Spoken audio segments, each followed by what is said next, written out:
Good morning, good morning. Good morning Philippines. And happy fiesta sa akong barangay Talahid.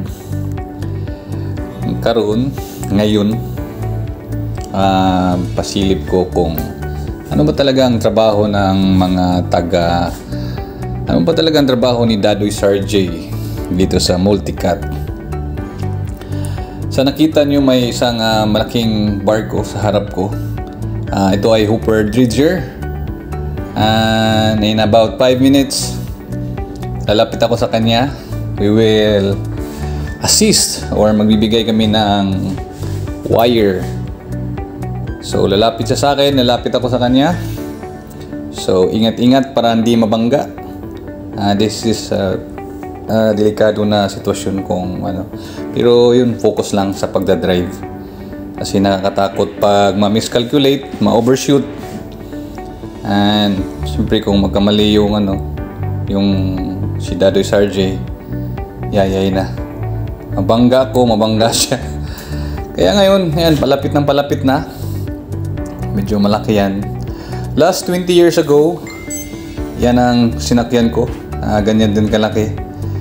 After 20 years, ngayon ayan, nandito na ako sa maliit.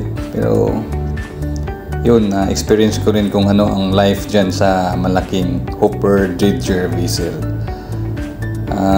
Nandun ako when I was 20 years. Doon ako sa Buscalis, Oranie sa Dutch.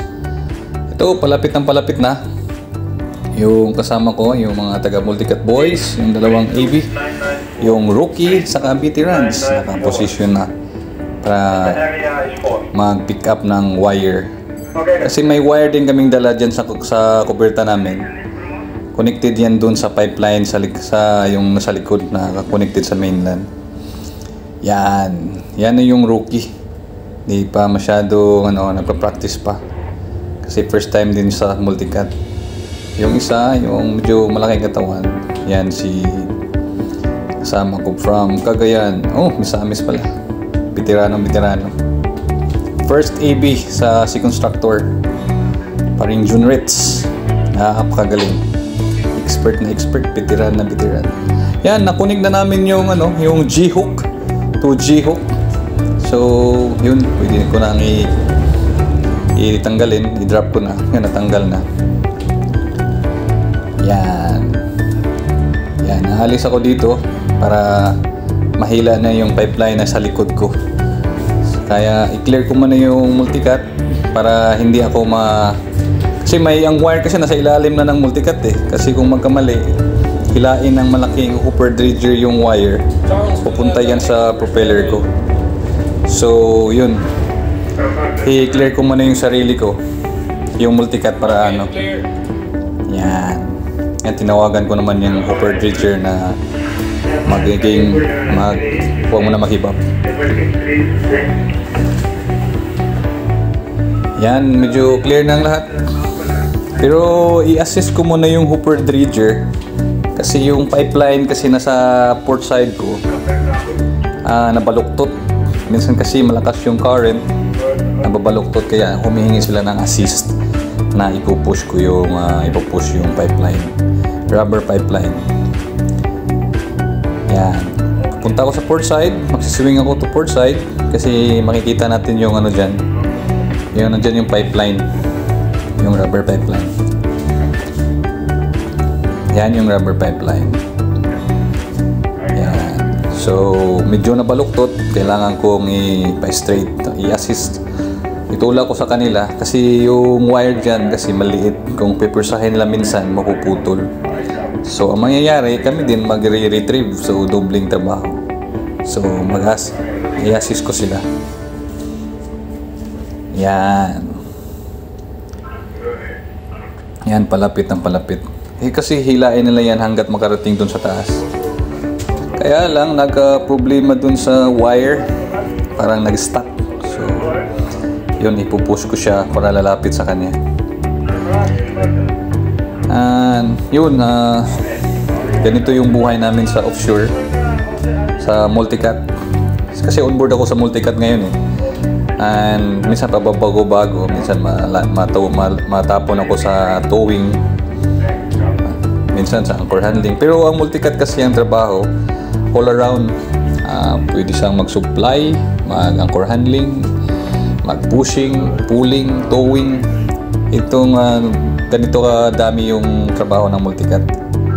Matrabaho, kaya kadalasan ang taga-opisina kung mag-apply talagang yung experience talaga sa offshore. Yan ipupush ko konti, palapit dun sa Hooper Dredger. Kasi sa multicap ang pinakadelikado talaga yung yung anchor handling. Yung ginagawa namin ngayon, ito yung tinatawag na assisting sa Hooper Dredger, connecting ng rubber pipeline. Kasi gumagawa nga ng isla sa area na to. Medyo matagal-tagal yung project na to Yan. Yun sa awa ng Diyos. Dati pangarap ko lang to na magiging driver. Ngayon, dito na binigay ni Lord. So, I'm so thankful na binigay ni Papa God. And salamat talaga. So, kung may chance na may mga baguhan, yun, hindi naman ako nagdadamot na turuan ko sila pagdadrive. Why not? Pagdating ng panahon, sila naman yung magiging driver. Dati pangarap ko lang to, kaya dream big. Wag wala namang limitasyon sa pangarap Pangarap talaga. Yan, medyo okay na daw sila. Kaya alis ako doon sa papunta sa likod para ibigay ko yung, kasi may lubid sa nila kanina yan, ibibigay namin para gamitin naman nila sa sunod. Yan, punta ako doon sa kabila sa midship para ibigay ko doon sa kanilang AB para makatambay na kami doon sa mooring area. Antay na naman for another connection. Ganito lang yung buhay ng multicat boys. Kaya sa susunod na vlog, iano ko na yung anong pagkakaiba ng trabaho ng malaking barko sa maliit na multicat. Pero yung sahod magkakaiba talaga. Magkakaiba yung sahod. Malaking barko, malaking trabaho. So sa maliit na bangka, multicat, maliit na trabaho, kaya lang risky. Yun lang naman yung pagkakaano to. Yan, ibibigay na namin yung Norwegian buoy sa kabilang grupo dun sa malaking barko na Hooper Dredger. Yan. Guys, thank you for watching. Salamat po sa pagsubaybay sa buhay namin sa multicat, sa buhay ni Daddy Sargi Offshore Life. And thank you kung nakaabot ka sa part na to. Please click the subscribe icon and the notification bell. Thank you for watching. I hope na nagustuhan nyo itong video na to. Kaya sabi ko, dream big, huwag matakot.